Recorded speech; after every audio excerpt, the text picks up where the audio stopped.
Here in Beaumont, Texas, it hasn't rained in 2 full days, yet many of their streets still look like this. And residents tell us that the water has been rising since Tuesday. That's when the Army Corps of Engineers opened a dam to reduce pressure. We're at the intersection of Interstate 10 and Texas Highway 87 in Orange County. What's supposed to be a main drag through north and south of the city is now flooded and can only be passed if you're driving some type of large vehicle. And that's what we've seen today. A transformer actually went out around 4:30 this morning. Power was out. Oh, there it goes again. So we're going to back up a little bit from the power lines, but still bring you guys this report as the generators are kicking back in.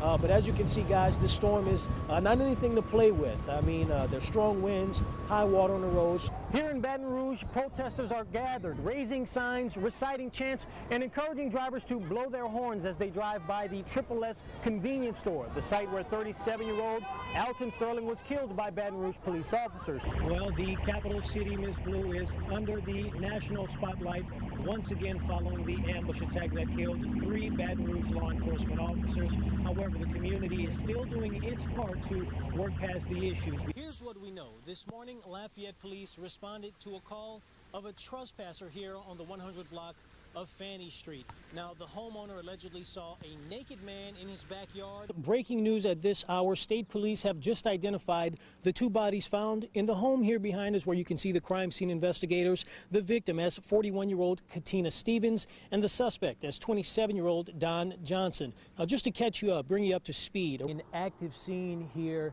in Lafayette as crime scene investigators are still scraping up and gathering evidence. Now, as we reported, a Lafayette police officer was shot and killed while responding to a shooting here at the Big Boy store on the corner of Moss and Van Buren. Now, state police say that 2 other subjects were shot. Now, those people were taken to the hospital and their injuries were not life-threatening. And I'd like to try and paint a picture for you guys at home, if you can imagine with me. Now, as the fallen officer was taken out of the store, every single first responder that was here, there were literally dozens of them, every single one of them, they lined the pathway from the doors of the store all the way to the coroner's van and gave the officer one final salute as he was taken away.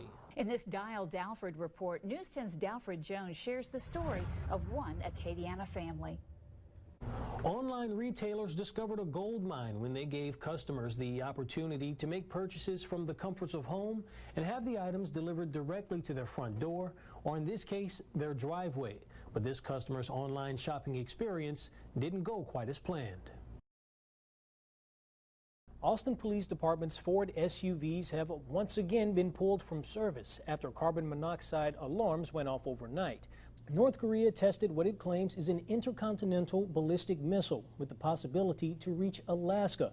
It flew higher and longer than any previous test, but the U.S. and South 10 days after Hurricane Maria hit, power is still out and water is scarce for many of the island's 3 million residents. Nearly 2 weeks after the tragic shooting death of Lafayette Police Corporal Michael Middlebrook, another officer was shot and killed, this time in New Orleans. Heath, it was definitely a hot, muggy day, a good day nonetheless, but that muggy type feel, it still continued into the night. You walk outside and within 5 minutes you're sweating. Go back in, drink some water. Maybe change your t-shirt. Change your t-shirt. No. We got to do it, Dalfred. Are you ready? I'm ready. Sorry, Gators, but you got Emily, it was a beautiful weekend for Louisiana football. Even That's right, it was. You know, my Grambling Tigers won this weekend in Dallas as well. He always gets on me about the Grambling. And of course, the Saints didn't lose. That's right. It was a bye week. That's a plus. Yeah. Exactly. So you know what, Our top story is one that's only tonight on 10. One Lafayette family is outraged after home surveillance video revealed alleged abuse by a home health care provider. News 10's Dalfred Jones has the story in this News 10 investigation. In most cases, home health care agencies provide at-home care for people living in their last days or those who can't care for themselves. Well, one family approached KLFY and brought us this flash drive, which contains video of what they say may be considered questionable behavior by 2 L&D community care employees. The video provided to us by his family shows 54-year-old Stephen Araby in his apartment. cameras they set up to monitor his behavior and health. Stephen suffers from a long list of both physical and mental disabilities, including epilepsy, scoliosis, schizophrenia, and bipolar disorder. His condition requires him to have assistance around the clock. That's preparing meals, helping him eat, helping him go to the bathroom, helping him walk. He can never be by himself, standing up on his feet alone. Someone has to be there 24/7 because he is a fall hazard. Which is why he wears the batter's helmet he's pictured with here. But on November 16th, 2016, you can see the L&D community care worker collecting her things and leaving Stephen unattended around 2:50 that morning. During the 5 hours he was alone, Stephen unsteadily makes his way around the apartment, watches TV, and goes to the bathroom. But he returns to the living room, inching slowly on his backside before pulling himself up using the recliner. No one was there. They neglected him. They abandoned him for over 5 hours. Lynette Boyd, owner of L&D Community Care, says when she learned about the abandonment later that morning, action was taken. We terminated her immediately. And then, of course, a critical incident report was done. And DHH substantiated it, and she was put on the exclusions list. L&D notified Araby's family about the abandonment, which prompted Stephen's siblings to review the security footage from Stephen's apartment, and they found what they say is another problem on July 18th, 2016. Stephen approached her. He was probably asking her for a glass of ice water. He loves to drink ice water. And she refused to get up. She just didn't acknowledge him. She put her hand up in his face like, don't even talk to me. She made the first contact. She grabbed at his arm, and he kind of backed up, and then he went to touch her. After some shoving, the employee gets up and she attempts to escort Stephen to his bedroom. It was here you can see him fall and land on his walker. The worker moves Stephen out of the way, picks up the walker, and returned to the couch while leaving Stephen on the floor. She turned around, sat on the couch, and just watched him struggle to get back to his chair. Several hours go by until around 10 a.m. when two more L&D employees arrive for a scheduled visit to inspect him for a previous fall. Here you can see the three women gather in the living room before going into Stephen's bedroom. Once inside, they examined his back for bruising and discoloration. L&D owner Lynette Boyd has documentation that this was a follow-up appointment for a previous fall that occurred on July 5th. Boyd says the fall you just saw on camera was not reported. Unless we know about it, there's nothing we can do. When we do find out about it, then we take action. That incident should have been reported. So how many more incidences were not reported? I mean, we're in the process of reviewing the videotape and try to get to the bottom of it. As of December 1st, 2016, Stephen has been under the care of a new provider. And the woman who was seen in the video where Stephen fell has been suspended by L&D, pending the results of an investigation by Lafayette Police and the Department of Health and Hospitals. In Lafayette Parish, Dalfred Jones for KLFY News 10. The Department of Health and Hospitals looks into each critical incident report, and they are investigating the Araby case. They also instructed L&D to write up a plan of correction and retrain employees on abuse and neglect policy. Now, results of the investigation are pending. L&D has agreed to disclose those results with News 10 upon completion. We also checked in with the Better Business Bureau. L&D has an A+ rating with the BBB. The BBB rating is based on information BBB is able to obtain about the business, including complaints received from the public. Well, the Louisiana Lottery Corporation has been in existence since the early 90s, and many people right here in Acadiana have been playing since day one, well, hoping to hit it big. But how do you know you're not buying a scratch-off that's already been won? News 10's Dalfred Jones gets answers in this Dial Dalfred report. Louisiana Lottery, the maker and breaker of dreams, including mine. Now, every player hopes that their next scratch-off is the one that triggers retirement. But here in Louisiana, retailers aren't required to tell you if the jackpot has already been purchased. So how do you know if you're buying a ticket that could potentially be worthless? Thousands of people play the lottery every single day, most of them just hoping to catch a break. That's just a chance you're taking. Luck of the Irish, I guess. Others leave it up to the cashier to pick their scratch-offs. The last time he gave me a ticket was 50 bucks. No matter the method or strategies of the players, you either win I won a ticket. or you lose. But you may be able to make a better decision next time you play.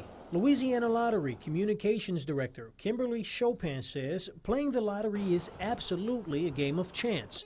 But if you visit the Louisiana Lottery website, you can learn a lot about each game. A list of the prize tiers for those games, how many of each individual prize are in the game, the odds of winning that prize, the total amount of prizes in the game, and how many of those have actually been claimed. In some states, retailers have to post on the numbered ticket box that the jackpot has been won for that game. Not in Louisiana. Chopin says that's not required by state legislature. There's another option. We send out a forced terminal message to all of our retailers throughout the state, letting them know that that top prize has been claimed, that last one, and they need to go ahead and pull those games from being sold. Chopin says the website is updated with winners every hour. Next time you choose to test your luck, do a little research. That way you have a better idea of where to set your hopes. If there's an ongoing issue in your neighborhood or community, or you simply have questions that need answers, dial Dalfred at 262-0868. The East Baton Rouge Parish District Attorney presented his office's findings into the fatal shootings of 3 law enforcement officers.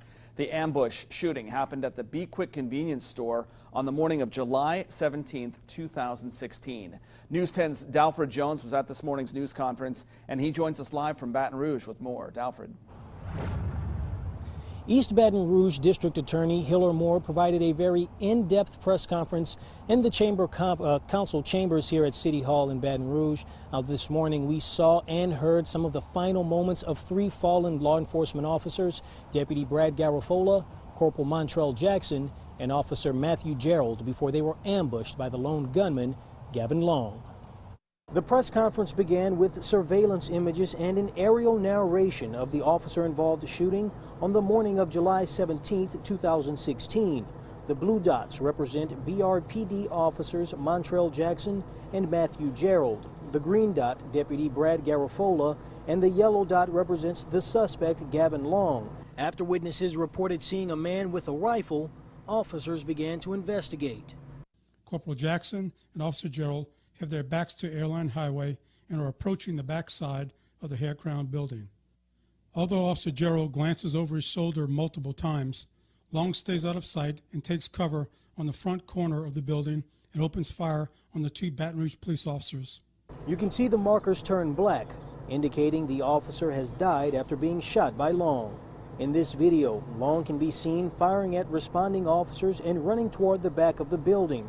At this time, Deputy Garofalo radios in. Quarter 10-3 in traffic, 10-3 in traffic, shots fired, officer down behind the building at Hair Crown. Seconds later, we hear Officer Matthew Gerald's last words. Shots fired. Long approaches the back of the building and engages in an intense gun battle with Deputy Garofalo. Long, a Marine Corps veteran and rifle marksman, moves strategically, avoiding 13 shots before killing Deputy Garofalo. Now, I know some of that video is hard to watch and listen to. In fact, it's difficult to report on these 3 officers losing their lives and 3 others being injured at the hands of Gavin Long. Tonight at 6 p.m. we'll have more information about the encounter of Long and the BRPD's special response team leading up to the time of Long's death. Continuing our coverage of today's news conference in Baton Rouge on last year's police ambush. It comes after a year-long investigation into what happened last July 17th when a lone gunman ambushed and killed 3 law enforcement officers. News 10's Dalfred Jones joins us live from the capital city with more. Dalfred. Now at 5 o'clock, we told you about the encounter between law enforcement and the shooter, Gavin Long, as well as in-depth coverage on the shooting deaths of the 3 officers. Well, right now, we're going to take you through the moments leading up to the shooting death of Gavin Long, as well as the shooting of Officer Nick Tullier, who is still fighting to recover. Just as a warning, viewer discretion is advised. After the gun battle with Deputy Brad Garofalo, Long can be seen here firing 2 more shots into the already dead Officer Matthew Gerald. Long then retreats in the direction of his vehicle. When he arrives, Officer Nick Toulier was inspecting Long's car, and Long begins shooting at Officer Toulier from the wooded area at the top right-hand corner of your screen, hitting Toulier once in the stomach, in the shoulder, and in the head. This video shows the special response team arriving and exchanging gunfire before Long is hit and falls to the ground. The video stops here as Long was shot and killed. Unless we have information about a second shooter, we are code 4 on Airline Highway. EMS can come in. We have eyes on the subject. We are not going to move in to engage at this time. He is down. Had you not caught him with the AR that he had in his vehicle, the different clips that he had left behind, the boxes of ammo that he left behind, he was going to kill black or white. It didn't matter. As long as they had a badge, the badge didn't matter. District Attorney Moore's final report indicates that Long left behind a letter. Now, in that letter, Long describes the destruction he felt he had to inflict on both good and bad cops, hoping that the good cops, whom he called the majority, would stand together and enact punishment and justice on the bad cops. Now, on Thursday, D.A. Moore says he spoke with Long's mother, and she expressed a great deal of grief for what happened here almost a year ago. Reporting live in Baton Rouge, Dalfred Jones for KLFY News 10.